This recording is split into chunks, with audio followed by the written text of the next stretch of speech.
अगर मैं 2016 की बात करूं तो ऑलमोस्ट 62% जो काउंट है वो हुआ है communicable maternal neonatal and nutritional disease. तो आज भी अगर थोड़ा सा हम परसेंटेज वाइज देखने का प्रयास करेंगे तब जब प्रेगनेंसी के दौरान जो कॉम्प्लिकेशंस है वो उतने ज्यादा नहीं बढ़े, जितने मात्रा में जो काउंट बढ़ा है उतने मात्रा में वो नहीं बढ़े। जब बच्चे पैदा होते हैं उनके अंदर भी जो डेथ रेट है वो उतना ज्यादा नहीं है जितने प्रतिशत वो डिसीजेस बढ़े। तो काउंट तो बढ़ा है, तो इसका मेजर रीजन क्या है? तो मेजर रीजन ये है कि न्यूट्रिशन डिसेबिलिटीज के माध्यम से या फिर न्यूट्रिशनल रिक्वायरमेंट बॉडी की फुलफिल नहीं हो रही है। इसी एक रीजन की वजह से जो 38 का काउंट था वो 62 के आसपास चला गया। यह आंकड़ा है 2016। अभी 2025 में अगस्त जून जुलाई के दौरान हमें ये फिर से आंकड़े मिल पाएंगे, तो ये आंकड़े और भी बढ़ जाएंगे। समझ रहे हैं आप? तो न्यूट्रिशन का जो नेसेसिटी है, जो इंपॉर्टेंस है, वो बहुत ज्यादा है। अभी न्यूट्रिशन की बात करेंगे तो जैसा मैं हमेशा कहता हूं कि जो भी चीज हम मुंह के अंदर खाने के लिए रखते हैं और जब तक वो बॉडी के बाहर नहीं निकल जाती, ये जो पूरा प्रोसेस है, इस पूरे प्रोसेस को हम न्यूट्रिशन ही कहते हैं। बहुत सारी चीजें ऐसी हैं जब हम मुंह के अंदर रखते हैं तो सलाइवा बनता है, सलाइवा का प्रोडक्शन ज्यादा होता है, तो वो भी एक न्यूट्रिशन है सलाइवा के प्रोडक्शन के। अगर सलाइवा का प्रोडक्शन सही मात्रा में हो रहा है तब आपका डाइजेशन भी ठीक से होगा, है ना? तो हमारे शरीर के अंदर जो भी चीज हम खाने के तौर पे खाते हैं, चाहे आप चिप्स की बात करें, चाहे बर्गर की बात करें, चाहे पिज्जा की बात करें, या चाहे न्यूट्रिशियस कंटेंट की बात करें, जो भी चीज आप खा रहे हो वो आपके शरीर के अंदर एज अ फूड ही जा रहा है, एज अ न्यूट्रिशन ही जा रहा है। मिलता कितना है और क्या है वो बात अलग। अगर फास्ट फूड की बात करेंगे तो उसके अंदर से न्यूट्रिशन ना के बराबर मिलती, निग्लिजिबल मात्रा में मिलती, बट एडवर्स इफेक्ट उसके बहुत ज्यादा है। हमारे शरीर के तो वो समझ में नहीं आता कि कौन सी चीज के अंदर से एब्जॉर्प्शन करना है, कौन सी चीज के अंदर से एब्जॉर्प्शन नहीं करना। हमारे शरीर को तो एक ही पता है, अगर बॉडी के अंदर डाइजेस्टिव ट्रैक्ट के अंदर आ रहा है, जीआई के अंदर आ रहा है, तो उसे एब्जॉर्ब ही करना है। तो अगर गलत चीज आ रही है तो वो भी डिपॉजिट हो रही है शरीर के अंदर, और इसीलिए कहते हैं ना कि जो हम फास्ट फूड खाते हैं उसके साइड इफेक्ट ज्यादा है। ठीक है, तो कहने का तात्पर्य मेरा यहाँ पे यह है कि न्यूट्रिशन की नेसेसिटी तो अब तक हमने जो देखते आ रहे वो तो है ही, बट डेथ रेट की अगर हम बात करें ना, किसी भी डिसीज के बारे में बात करेंगे तो वो जो काउंट है उसके अंदर सबसे बड़ा जो काउंट है, बड़ा परसेंटेज है, वो है न्यूट्रिशन डेफिशिएंसीज के वजह से होने वाली दिक्कतें। चाहे आप टाइप 2 डायबिटीज की बात करें, चाहे हार्ट रिलेटेड की बात करें, ब्रेन की बात करें। आने वाले ऑलमोस्ट वेडनेसडे के दिन हम फिर से एक बार मीटिंग लेने वाले हैं, फिंगर क्रॉस्ड, अगर समय मिला तो तब हम बात करेंगे one of the neurological barrier epilepsy के बारे में। जहां मिर्गी के दौरे हम देखते हैं ना, बच्चों के अंदर बहुत ज्यादा मात्रा में आज की डेट में दिखाई दे रहे हैं मिर्गी के दौरे, तो उसके ऊपर बात करेंगे कि ये प्रोडक्ट किस तरीके से काम करेगा। सिर्फ प्रोडक्ट के बारे में ही नहीं, हम पर्टिकुलर वो एक डिसीज के बारे में भी उतनी अच्छी इंफॉर्मेशन लेंगे। तो न्यूट्रिशन की जरूरत बहुत ज्यादा है। अगर मैं आपको ये कहूं कि जिस प्रोडक्ट के बारे में हम बात करने वाले हैं उसके अंदर से आपको तमाम तरीके की न्यूट्रिशन तो मिलेंगे ही, साथ ही विटामिन मिलेंगे, मिनरल्स मिलेंगे, एंटीऑक्सीडेंट्स मिलेंगे, नाइट्रिक ऑक्साइड बढ़ेगा।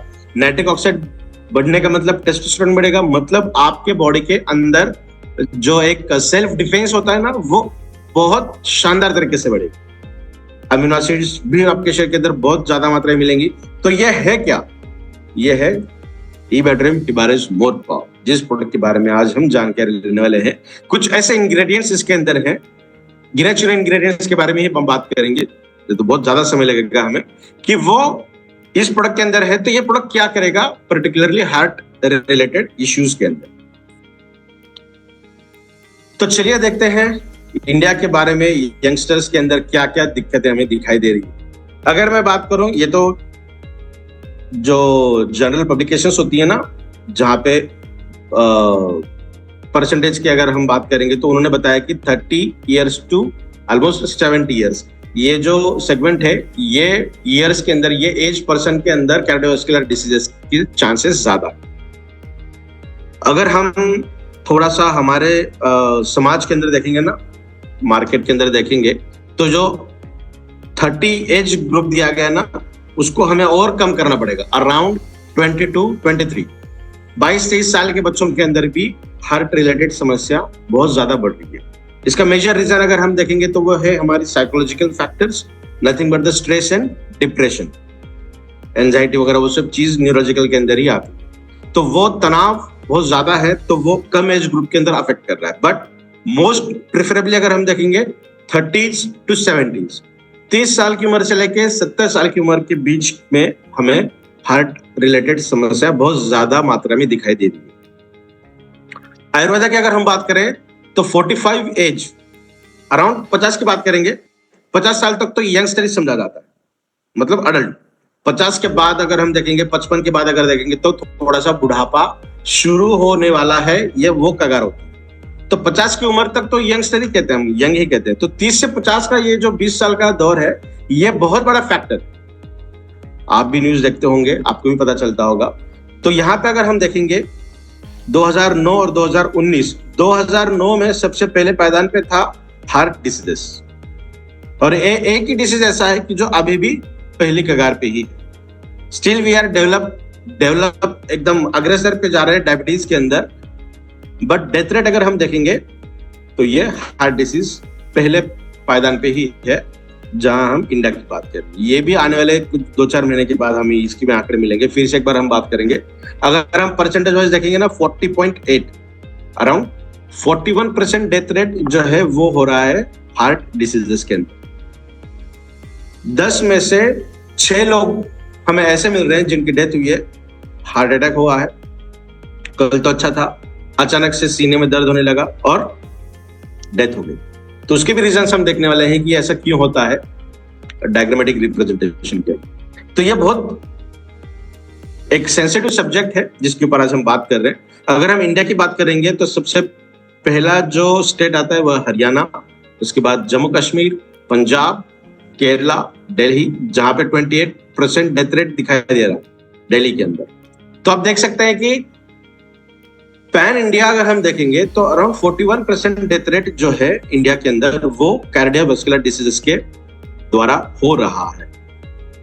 ग्लोबल का देखेंगे तो 32%, और स्ट्रोक की बात करेंगे, हार्ट अटैक एंड स्ट्रोक, तो 85%। स्ट्रोक 2 तरीके के हो सकते हैं, एक तो हार्ट, और दूसरा सबसे मेजर जो स्ट्रोक का रिलेशन होता है वो होता है हमारे ब्रेन के अंदर, उसके ऊपर भी हम बात करने वाले हैं। तो बहुत सेंसिटिव चीजों के ऊपर आज हम बात करने वाले हैं, तो थोड़ा सा यहाँ पे हम समझने का प्रयास करेंगे।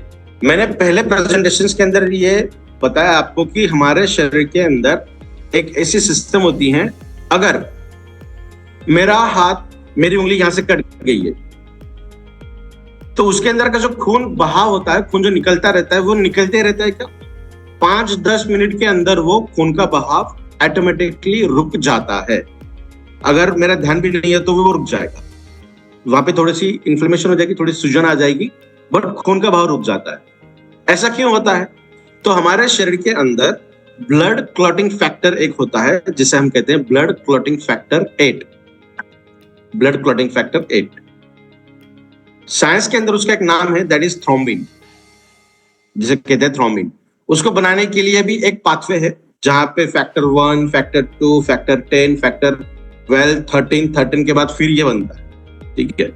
तो ये जो पाथवे हमारे शरीर के अंदर है ब्लड क्लॉटिंग फैक्टर को बनाने का, वो भी बहुत शानदार तरीके से अलाइन होता है अगर आप हिबारिज मोरपारो का सेवन रेगुलर बेसिस पे कर रहे हो। तो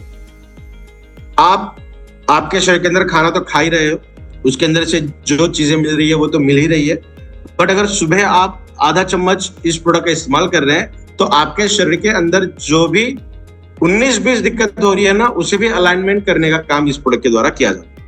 अगर मेरे बॉडी के अंदर पर्टिकुलर एक न्यूट्रिशन की डिफिशियंसी है, क्योंकि मैं राइस ही नहीं खाता हूं, मैं सिर्फ एक किस्म की दाल और रोटी खाता हूं, बाकी बहुत सारी सब्जियां तो मैं खाता ही नहीं हूं, तो मेरे शरीर के अंदर तमाम तरीकों की न्यूट्रिशन तो मिलने से रही, तो मुझे सप्लीमेंट का आधार लेना पड़ेगा। तो अलग अलग सप्लीमेंट्स लेने के बजाय अगर आप हिबारिज मोरपारो का सेवन कर रहे हो तो उसके अंदर से आपको वो चीज मिल जाएगी, ठीक है। आई थिंक इस प्रेजेंटेशन के अंदर मैंने अगर वो पाथवे दिया है तो मैं बहुत अच्छी तरीके से आपको समझा पाऊंगा कि हमारे शरीर के अंदर वो थ्रोम्बिन फैक्टर बनता कैसे। तो देखिए ये एक वेसल है, यहाँ पे मुझे मार लगा था, जख्म हुई थी, और ये मेरा ब्लड का सर्कुलेशन फैक्टर है, यहाँ से ब्लड जा रहा है इधर, तो ये घूम रहा है, सपोज करिए इस तरीके से, ठीक है।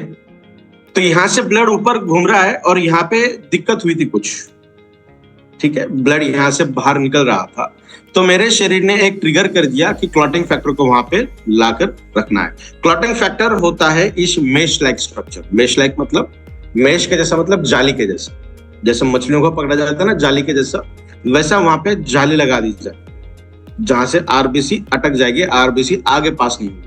अगर वो आगे जा ही नहीं सकती तो बॉडी के बाहर नहीं निकल सकती, तो उसे एक जाली के माध्यम से वहां पे अटका दिया जाता है, रोक दिया जाता है, जिसे कहते हैं क्लॉटिंग, ब्लड क्लॉट होना। आपने सुना होगा ना कि ब्रेन हेमरेज हुआ है, ब्रेन के अंदर क्लॉट्स निकले हैं, खून की गठियां निकली हैं, उसे ही कहते हैं ब्लड क्लॉट। तो वो ब्रेन के अंदर अगर हो जाए तो दिक्कत हो सकती है, पैरालिटिकल सिचुएशन आ सकती है। बट जहां पे घाव हुआ है, जहां पे जख्म हुआ है, जहां से खून बह रहा है, वहां पे क्लॉट होना अनिवार्य है। तो वहां पे जो क्लॉट हो रहा है वो सेम ब्लड क्लॉट होता है जो खून को बाहर निकलने नहीं देता, उसे जमा करके रखता है, और ऑटोमेटिकली जैसे वो वुंड, जो घाव है वो जो हील होता है, जख्म थोड़ी सी ठीक होने लगती है, तो ऑटोमेटिकली सर्कुलेशन फिर से रेस्टिंग फेज में चला जाता है, मतलब फिर से ब्लड का सर्कुलेशन होने लगता है। तो ये जो आप देख रहे हो ना, इसे कहते हैं हम ब्लड का क्लॉट होना, जो थ्रोम्बिंग करता है। तो अभी समझते हैं कि ये किस तरीके से होने लगता है। थ्रोम्बोसिस एक मैकेनिज्म है उसका, जैसा थ्रोम्बिन आता है ब्लड का, वहां पे खून का बहाव रोकता है।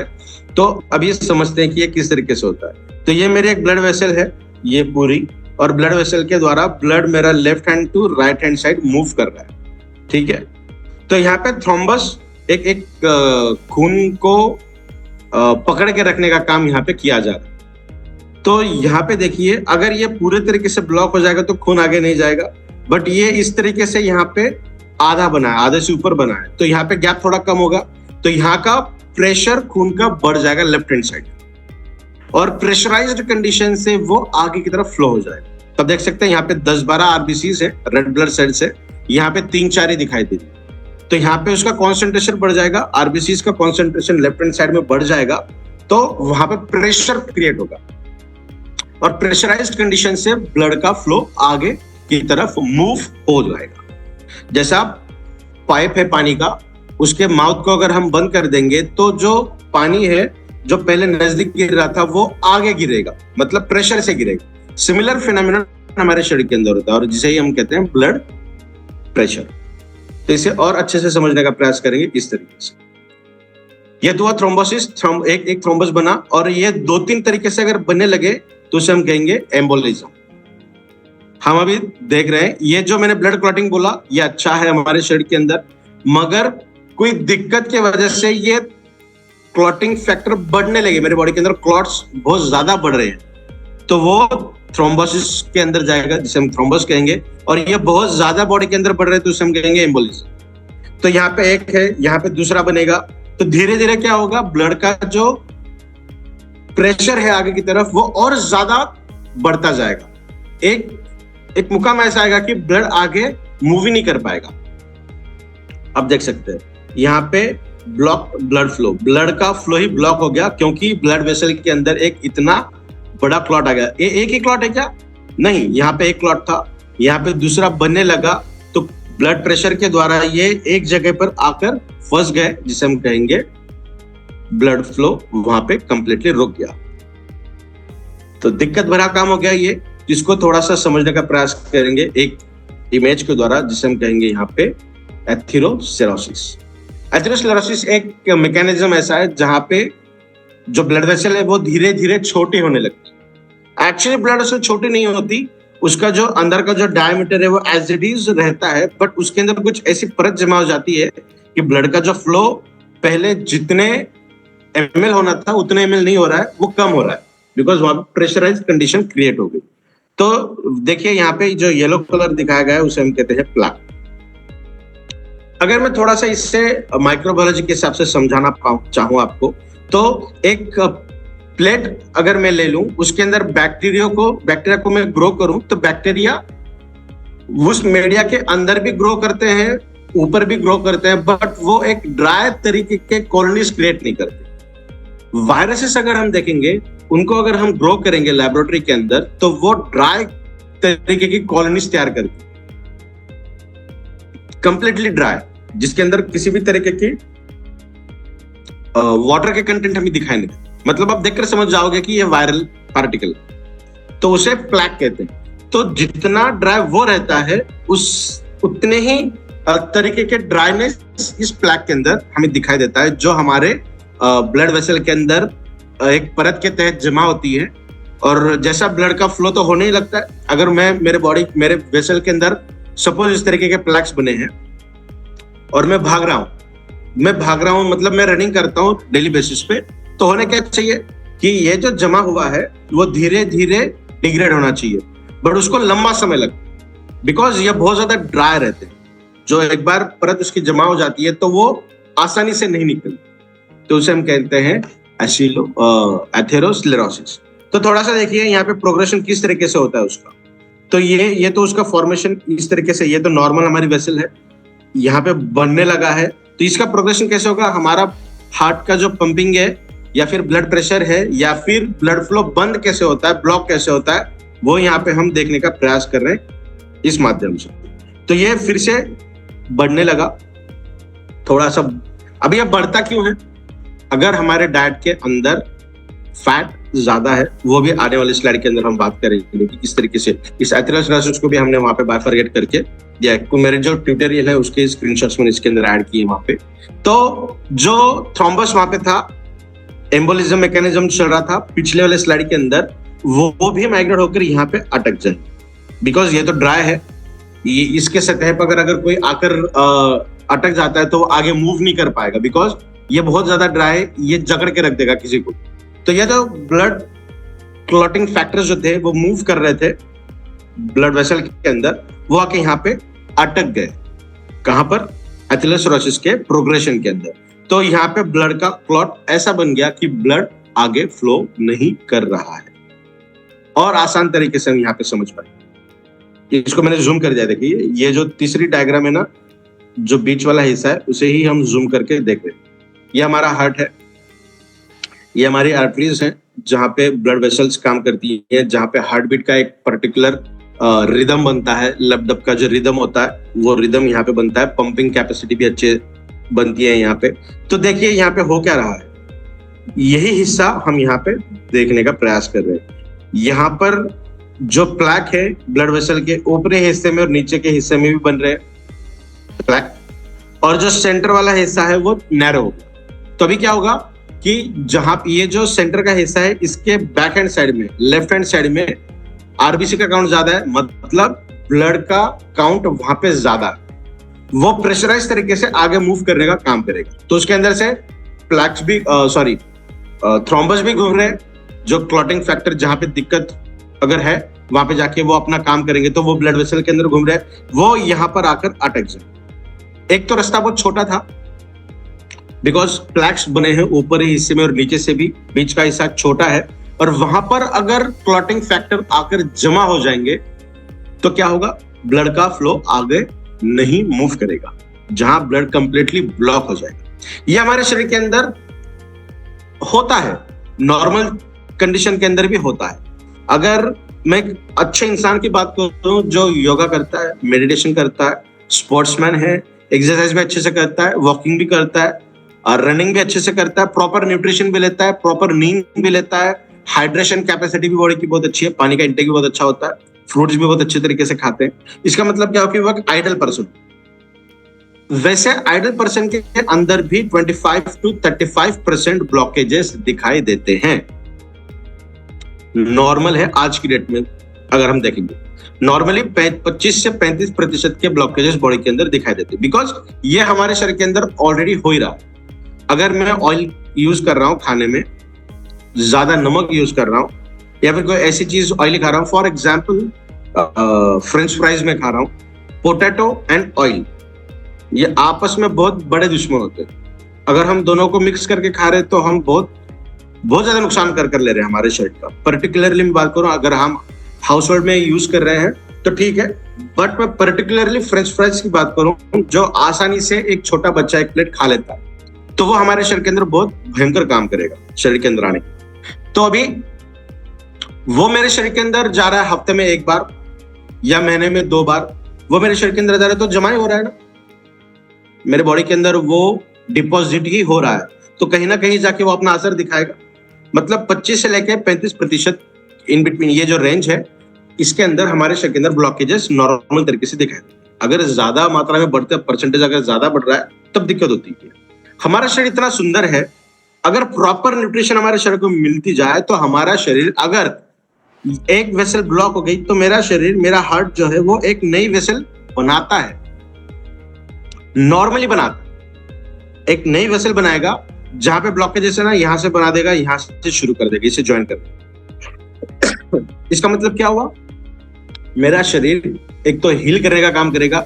अगर हीलिंग नहीं हो पा रही है और प्रॉपर न्यूट्रिशन, प्रॉपर डाइट मेरा चल रहा है, अच्छी चीजें मेरे शरीर के अंदर जा रही है, तो मेरा शरीर एक नई ब्लड वेसल बनाता है, काम रुकने नहीं देता, काम नहीं रुकने देगा। तो ये बहुत शानदार तरीका है हमारे शरीर के अंदर काम करने। Middle layer of the artery is getting thick. ये जो मिडिल लेयर है, ये मिडिल लेयर थिक बनते जा रही है, जहां पर एक आधा अगर क्लॉट आकर फंस जाएगा तो डेफिनेटली वो जो आर्टरी है वो ब्लॉक हो जाएगी। और आसान भाषा में इसे समझने का प्रयास करेंगे यहाँ पे। देखिए, ये एथेरोस्क्लेरोसिस, एथेरो का मतलब होता है सॉफ्ट, सॉफ्ट जो हमारे शरीर के अंदर आ रही है, मोस्ट प्रोबेबली फैट्स। ऑयल का अगर मैं इस्तेमाल ज्यादा कर रहा हूं, हमारे हाउस होल्ड में हम डेली बेसिस पे ऑयल इस्तेमाल करते ही हैं ज्यादा तरीके से, तो जब भी ऑयल ले रहे हो ना, तो उसके अंदर कंटेंट के अंदर ये देखिएगा कि PUFA PUFA, MUFA MUFA and trans fat, ये 3 चीजें 0 होनी चाहिए। या फिर आपके पास 3-4 अलग अलग तरीके के ऑयल्स हैं, आप देख रहे हो 0 किसी के अंदर नहीं है, बट जहां पे सबसे कम मात्रा में है वो ऑयल प्रीफर करिए। आज के डेट में हेल्थ सेक्टर बहुत अच्छा है, बहुत लोगों को पता ही है, तो जहां पे ये 3 चीजें 0 है वो यूज करिएगा ऑयल, जो हमें हार्ट को अच्छा करने के लिए काम करता है। 100% जितने ऑयल मिलते हैं वो सब गंदे नहीं है। कुछ ऑयल्स ऐसे हैं जिसके अंदर पूफा मतलब पॉली अनसैचुरेटेड फैटी एसिड्स, मुफा मतलब मोनो अनसैचुरेटेड फैटी एसिड, और तीसरा है ट्रांस फैट। ये 3 चीजें 0 अगर हैं तो वो आपके हार्ट को अच्छा रखने का काम करेगी।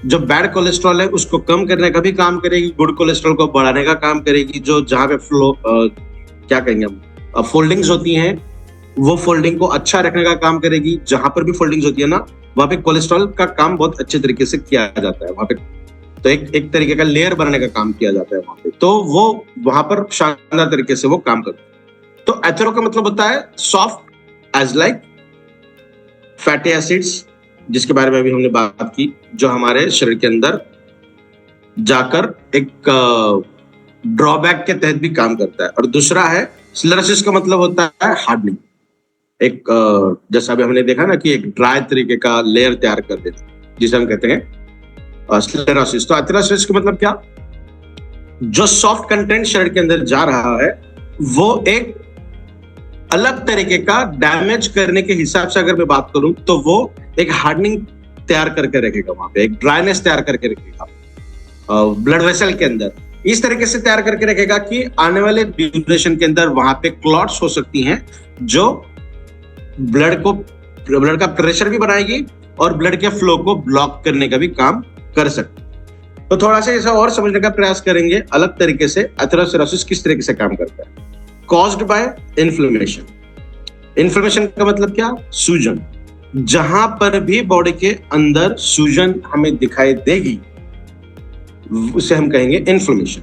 पर्टिकुलरली आर्टरी की मैं बात करूं, ब्लड वेसल की बात करूं, वहां पे इन्फ्लेमेशन अगर रेगुलर बेसिस पे हो रहा है, देखिए मैं भागता नहीं हूं और मेरे पीछे अगर कुत्ता लग जाए तो मैं बहुत तेजी से भागूंगा, मेरे हार्ट को वो आदत नहीं थी, मेरे ब्लड वेसल्स को इतने तेजी से ब्लड का फ्लो करने की आदत नहीं थी, तो डेफिनेटली वहां पे इन्फ्लेमेशन होगा ही होगा। तो इसका इन्फ्लेमेशन हो रहा है मतलब वो 100% गलत है ऐसा नहीं है। तो वो हमारे शरीर के अंदर रेगुलर बेसिस पे ये चीजें होती ही रहती। तो इन्फ्लेमेशन अगर रेगुलर बेसिस पे एक जगह पे ज्यादा मात्रा में है, रेगुलर बेसिस पे हो रहा है, तो वो दिक्कत भरा काम हो सकता है। तो इन्फ्लेमेशन हो रहा है, ऐसे इफेक्ट कहाँ करेगा? हमारी मीडियम एंड लार्ज, ये तीन आर्टरी के अंदर तीन कंपार्टमेंट किए गए हैं। जो सबसे इंटरनल वाला है उसे हम कहेंगे फर्स्ट वन, जो सेंटर वाला है उसे कहेंगे सेकंड, और जो लास्ट में दिख रहा है हमें उसे हम कहेंगे थर्ड लेयर। तो सबसे अंदरूनी वाला जो है वो फर्स्ट लेयर, उसके बाद वाला जो है वो सेकंड लेयर, और थर्ड वाला जो है वो आउटर लेयर, लास्ट लेयर जिसे हम कहेंगे, जिसे ब्लड वेसल हम जिसे कहते हैं वो। अब देखते हैं कहाँ कहाँ किस तरीके से ये काम करता है ना। तो एथेरोस्क्लेरोसिस जिसे हम कहें हमने इन्फ्लेमेशन के तहत काम करता है। मीडियम एंड लार्ज मतलब जो अंदर वाला हिस्सा है और बाहर का हिस्सा है वहां पे ये काम करेगा। इन्फ्लेमेशन अगर रेगुलर बेसिस पे हो रहा है तो वहां पे हमें प्लैक्स के फॉर्मेशन दिखते हैं। तो हमें डेली बेसिस पे वॉकिंग मॉर्निंग एंड इवनिंग 100% जरूरी है। अगर मैं रेगुलर बेसिस पे वॉकिंग कर रहा हूं, एक एग्जांपल देता हूं मैं आपको। अगर मैंने वॉच लगा दी और 20 मिनट मुझे चलना है, तो मैं 10 मिनट नॉर्मल वॉक कर रहा हूं, 5 मिनट थोड़ा सा स्पीड वॉक कर रहा हूं, और फिर 5 मिनट थोड़ा सा स्लो वॉक कर रहा हूं। ये थोड़ा 20 मिनट में चला गया आगे, फिर 20 मिनट मुझे वापस आना है, फिर वापसी में मैं उसी तरीके से काम कर रहा हूं।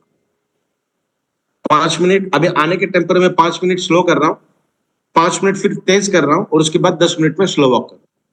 समझ रहे हैं आप? तो ये जो प्रोसेस है ना, इस पूरे प्रोसीजर के अंदर हमारा जो ब्लड का फ्लो है वो बहुत अच्छे तरीके से काम करता है। इन्फ्लेमेशन अगर हो रहा है तो इन्फ्लेमेशन होना बंद हो जाएगा, बिकॉज हमारे प्रोडक्ट के अंदर तो एंटी इन्फ्लेमेटरी इंग्रेडिएंट तो है ही, जिसके ऊपर हमने काफी हद तक बात भी की है।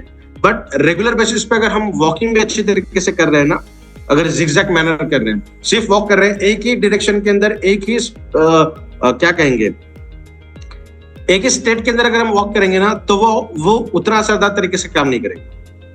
अगर आप वॉक करने के अंदर थोड़ा सा जंप कर रहे हैं, थोड़ा सीढ़ियां चढ़ रहे हैं, सीढ़ियां उतर रहे हो, थोड़ा सा फास्ट वॉक कर रहे हो, स्लो वॉक कर रहे हो, ये काम करता है हमारे शरीर के अंदर कैलोरीज को बर्न करने के लिए भी, और एज एन एंटी इन्फ्लेमेटरी। तो इन्फ्लेमेशन यहाँ पे ज्यादा मात्रा में हो रहा है और रेगुलर बेसिस पे हो रहा है, तो वहां पे प्लैक का फॉर्मेशन भी होगा। प्लैक का फॉर्मेशन अगर हो रहा है तो इसका मतलब हमारे शरीर के अंदर इम्यून सिस्टम जो है वो एक्टिवेशन में जा रही है। एक्टिवेशन का मतलब यहाँ पे थोड़ा सा अलग है। इम्यून सिस्टम अगर एक्टिवेट असरदार तरीके से होने लगी तो प्रोटेक्टिव मैनर में काम करेगी, बट यहाँ पे वो प्लैक का फॉर्मेशन करने के हिसाब से काम कर रही है। जैसा अभी हमने कहा ना कि सॉफ्ट एंड प्रोलाइज है, जहाँ पे फैट्स तो है ही, साथ में ही लिपिड्स भी। इसीलिए नॉनवेज अगर कोई ज्यादा खा रहे हैं, इसका मतलब रेड मीट के बारे में बात करो। रेड मीट अगर कोई किसी का कंजम्पशन ज्यादा है तो वो ज्यादा नहीं होना चाहिए।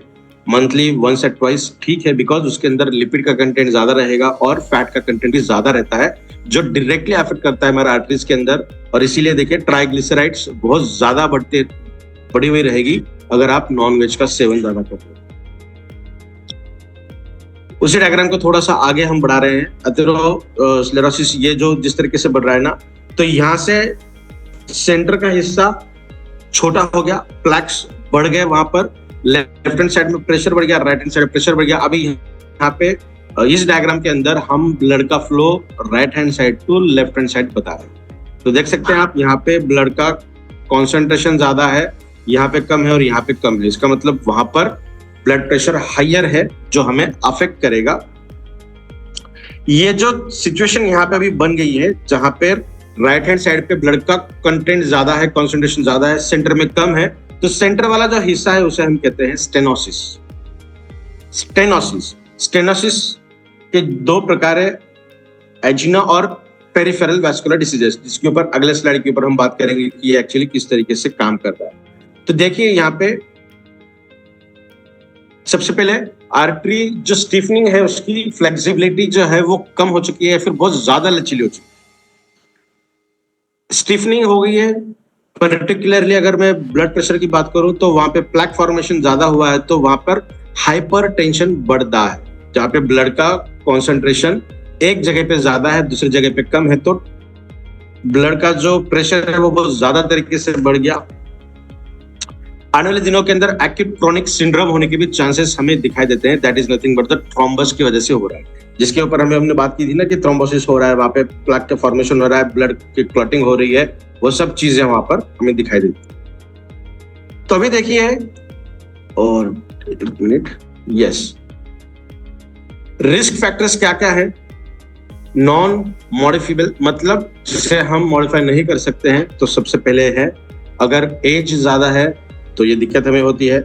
जो नॉन रिवर्टिबल है, एज ज्यादा का मतलब अगर 70 ईयर्स के ज्यादा अगर एज है, 70 प्लस है, तो वो थोड़ा सा रिवर्ट होना मुश्किल होता है, बिकॉज बॉडी के अंदर बहुत सारा अलग अलग चेंजेस दिखाई देते हैं एज पर एज प्रोग्रेसेस। नेक्स्ट वन है फैमिली हिस्ट्री। फैमिली हिस्ट्री के अंदर अगर कोई प्रॉब्लम अगर है, हमारे जेनेटिकल के अंदर अगर प्रॉब्लम है, तो उसे भी रिवर्ट कर पाना मुश्किल होता है। और एक खास तौर पे दिया गया है मेल्स के अंदर। मेल्स के अंदर पर्टिकुलरली इन्फ्लेमेशन के जो चांसेस है वो थोड़े से ज्यादा होते हैं in terms of female. But आज अगर हम देखेंगे जिस तरीके से एटमॉस्फेयर हमारा है, उस हिसाब से अगर देखेंगे तो 50-50 चांसेस हमें दिखाई देते हैं। मॉडिफिएबल क्या क्या रिस्क फैक्टर्स हैं? फॉर एग्जाम्पल स्मोकिंग, ड्रिंकिंग या फिर अल्कोहलिज्म कह सकते हैं, पोर डाइट, लैक ऑफ एक्सरसाइज, ज्यादा मोटापा, नींद कम रहना। जैसे छोटे बच्चे 2-3 साल तक या 4 साल की अगर मैं बात करूं, पैदा होने के बाद 4 साल तक, अगर वो पैदा होने के 6 महीने या 1 साल की अगर हम बात करेंगे, तो सबसे ज्यादा समय उनका जाता है नींद में। 2-3-4 साल के अंदर भी ज्यादा नींद दिखाई देती है बच्चों में, जो दोपहर के वक्त में भी वो सोते हैं। सिमिलर कंट्रीब्यूटिंग फैक्टर होता है जब आपकी एज 55 या 60 के अराउंड होती है, तो 60 साल की उम्र के बाद या 55 साल की उम्र के बाद हमारी नींद भी बहुत अच्छी होना जरूरी है, बिकॉज नींद एकमात्र पैरामीटर हमारे शरीर के अंदर ऐसा है जो प्रॉपर हीलिंग को सही समय देता है। रात 10 से लेकर 2 बजे तक का जो समय होता है वो प्रॉपर हीलिंग का होता है।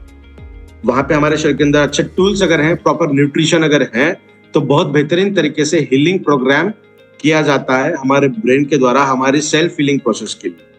तो नींद अच्छी होना जरूरी है, स्ट्रेस, ये बाकी और पैरामीटर्स हैं। तो ये है पूरे मॉडिफाइबल, इसे हम मॉडिफाई कर सकते हैं और बहुत जरूरी है हमें ये करना। मेडिकल, अगर हम थोड़ा सा बात करेंगे मेडिकेशंस की, कुछ अलग तरीके के अगर मेडिसिन हम लेते हैं तो उसके साइड इफेक्ट्स हमें दिखाई देते हैं। तो सबसे पहला साइड इफेक्ट है एथेरोस्क्लेरोसिस का होना, मतलब ब्लड प्रेशर बढ़ना। अगर कोई पर्सन डायबिटीज वाला है, वो अगर डायबिटिक के मेडिकेशंस ज्यादा मात्रा में ले रहे हैं, तो उनको हार्ट रिलेटेड समस्या ज्यादा हो सकती है।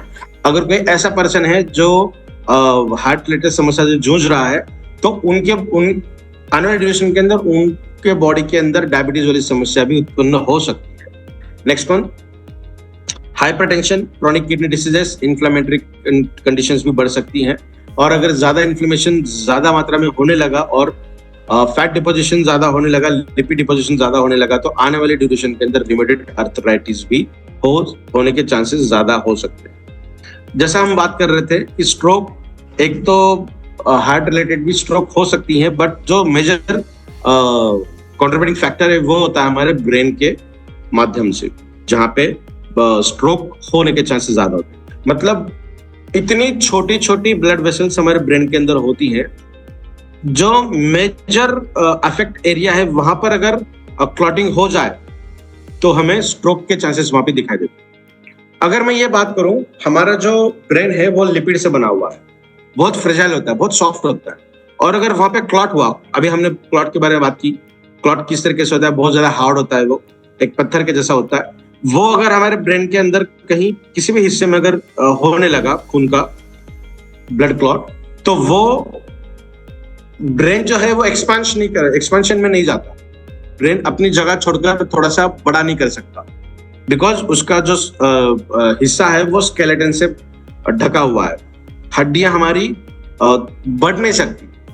तो क्या होगा, जिस हिस्से में ब्लड का क्लॉट हुआ है वो वाला हिस्सा जो ब्रेन का है वो ठीक तरीके से काम नहीं कर सकता ड्यू टू ब्लड क्लॉट। तो वो क्लॉट अगर अफेक्टिंग एरिया में है, जो हमारे शरीर को कंट्रोल करने का हिस्सा अगर वहां पर है, वहीं पर अगर ये क्लॉट हुआ तो हमें स्ट्रोक के चांसेस दिखाई देते। डेफिनेटली स्ट्रोक हो जाएगा, बिकॉज वो हिस्सा ही काम नहीं कर पाएगा हमारे शरीर के, है ना। तो ये दिक्कत हमें हो सकती है। फिर हमारे डाइजेशन के अंदर भी हमें दिखाई देते हैं। तो ये जो रिस्क फैक्टर है, ये पूरे इस पिक्चर के अंदर दिखाने का प्रयास हमने किया है। Side effect of statin. तो सबसे पहले हमारे मसल्स पेन, मसल वीकनेस होना, या फिर हमारे बॉडी के अंदर क्रिएटिनिन लेवल थोड़ा सा बढ़ जाना। ये जो मेडिकेशन हम पर्टिकुलर लेते हैं, उस मेडिकेशन के कुछ साइड इफेक्ट हमें इस तरीके से दिखाई देते हैं। टाइप 2 डायबिटीज का होने का चांस भी थोड़ा सा बढ़ सकता है।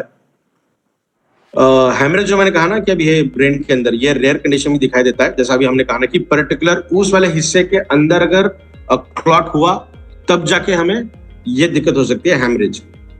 अदरवाइज नहीं होती है। अदरवाइज हमें थोड़े से पैरालिटिकल कंडीशन दिखाई दे सकती हैं। फेशियल एक्सप्रेशन चेंज हो सकते हैं, बॉडी का कुछ हिस्सा काम करना बंद हो सकता है। पूरा बॉडी का पैरालिटिकल कंडीशन होना वो भी थोड़ा सा अनकॉमन है, कॉमन नहीं है। पर्टिकुलर हिस्सा काम ना करना, ज्यादा झुंझुनाहट होना, नमनेस दिखना, वहां पर सेंसेशन थोड़ा सा कम होना, ये थोड़ा सा कॉमन चीज हमें उसके अंदर दिखाई देती है। जो हमने बात की ना एंजीना, ये इसका मतलब क्या होता है, हार्ट का प्रॉपर थोड़ा सा हिस्सा जो है जहां पे आर्टरीज है, वहां पे थोड़ा सा प्लाक फॉर्म ज्यादा होना, या फिर खून का बहाव वहां पे प्रॉपर तरीके से ना होना, या फिर ये भी हम कह सकते हैं कि वहां पे ऑक्सीजन की जो अवेलेबिलिटी होनी चाहिए उतनी अवेलेबिलिटी नहीं हो पा रही है। ऑक्सीजन कैरिंग कैपेसिटी बॉडी की कम हो रही है। तो एक तो हमारी बायोमेट्रिक्स काम करती है ऑक्सीजन सर्कुलेशन के अंदर, और साथ में अगर हम हिबारिस मोरपारो का सेवन भी अगर कर रहे हैं तो बहुत शानदार तरीके से न्यूट्रिशन भी वहां पर आपको मिलेगी। साथ में ही स्टीफनेस जो है वो भी हमें दिखाई देती है। नॉर्मली जो लेफ्ट वाला हिस्सा होता है हमारा, वहां पे अगर हमें थोड़ा सा चेस्ट पेन होने लगा, या फिर लेफ्ट हैंड, कुछ बुक्स को अगर हम देखेंगे तो वो ये डिनोट करती है कि हमारे लेफ्ट हैंड के अंदर झुंझुनाहट होना, नबनेस होना, सेंसेशन थोड़ा सा कम होना, वो अगर है तो वो सिम्टम दिखाई देते हैं हमें, पर्टिकुलरली हार्ट रिलेटेड समस्या की।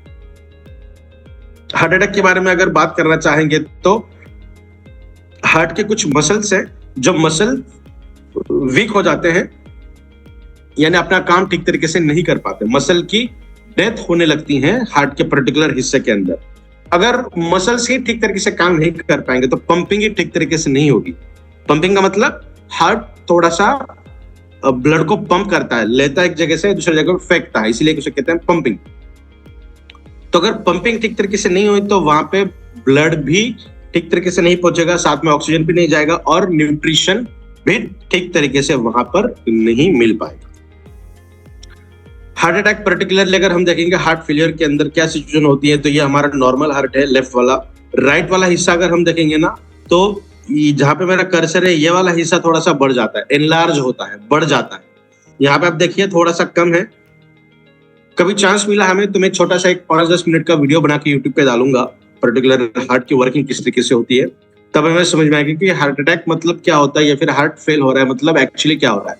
हमें लगता है heart fail, heart attack and cardiac arrest, ये तीनों चीजें एक ही है, तीनों के अंदर बहुत ज्यादा डिफरेंस होता है। तो एक 10 मिनट का वीडियो बनाकर मैं डेफिनेटली शेयर कर दूंगा यूट्यूब के ऊपर। तो आप देखिए यहाँ पे जो सेप्टम है, ये दो अलग अलग हिस्सों को अलग रखने का जो काम कर रहा है, जिसे सेप्टम कह रहे हैं, वो भी कम हो रहा है, और ये जो हिस्सा है वो बढ़ चुका है। अगर यहाँ पर एनलार्जमेंट दिखाई देती है तो हमें हार्ट रिलेटेड समस्या थोड़ी सी सेवेरिटी के अंदर वहां पे दिखाई देगी। स्ट्रोक का मतलब होता है हमारे जो इंपॉर्टेंट ब्लड वेसल हैं, जो तीन कहते हैं, जो सेंट्रलाइज्ड कंडीशन में होती हैं, जो पंपिंग का काम अच्छे से करती है, वहां पर अगर क्लॉट आकर अटक जाता है तो ठीक तरीके से ब्लड हार्ट को भी नहीं मिलेगा, और हार्ट को ही अगर ब्लड नहीं मिला तो वो पंपिंग आगे ठीक तरीके से नहीं कर पाएगा। इसे कहते हैं हम स्ट्रोक। तो साइंस अपनी जगह पे काम कर रहा है, तो साइंस का ये अद्भुत नमूना है ये हिबारिस मोरपारो, ये प्रोडक्ट। इसके अंदर अकरकरा है, अर्जुन छान है, जिंजर है, इलायची है। देखते हैं ये अपने हिसाब से क्या क्या काम करते हैं। सबसे पहले अर्जुन छाल, आप देख सकते हैं कि ये प्रॉपर फंक्शनिंग करता है और हमारे हार्ट के मसल्स को अच्छी तरीके से स्ट्रेंथ देने का काम करता है। मैं मान के चलता हूं कि मुझे हार्ट की कोई दिक्कत नहीं है, कोई समस्या नहीं है, फिर भी मैं अगर हिबारिस मोरपार्क का सेवन कर रहा हूं तो ये जो अर्जुन छाल मेरे शरीर के अंदर जा रही है इस प्रोडक्ट के माध्यम से, उसका जो काम है हार्ट के मसल को स्ट्रेंथ देने का। अगर स्ट्रेंथ अच्छी है तो लेने की जरूरत नहीं पड़ेगी मेरे हार्ट को। अगर थोड़ा सा वीक हो रहा है तो अर्जुन छाल उसे वो स्ट्रेंथ देने का काम है। समझ रहे हैं आप? तो आप हिबारिस मोरपार्क का सेवन किसी और रीजन के लिए कर रहे हो, बट इसके जो इंग्रेडिएंट है वो अपना काम अपने हिसाब से बॉडी के अंदर जाकर कर रहे हैं, क्योंकि ये आयुर्वेदिक है, क्योंकि ये प्लांट बेस्ड है, क्योंकि ये किसी भी तरीके के आर्टिफिशियल इंग्रेडिएंट से नहीं बना हुआ है। इसी वजह से अगर चाहिए तो आपका शरीर लेगा, अगर नहीं चाहिए तो बॉडी के बाहर निकाल। दूसरा है काक नशा। ये क्या करेगा, आपके शरीर के अंदर का जो इन्फ्लेमेशन है इसे रिड्यूस कर देगा और आपका शरीर जो बढ़ा हुए लिपिड के अगेंस्ट फाइट करने का काम कर रहा है, तो एंटी लिपिड के हिसाब से भी ये काम करेगा। मतलब जो लिपिड डिपोजिशन हो रहा है उस लिपिड को भी ये बॉडी के बाहर निकालने का काम करेगा।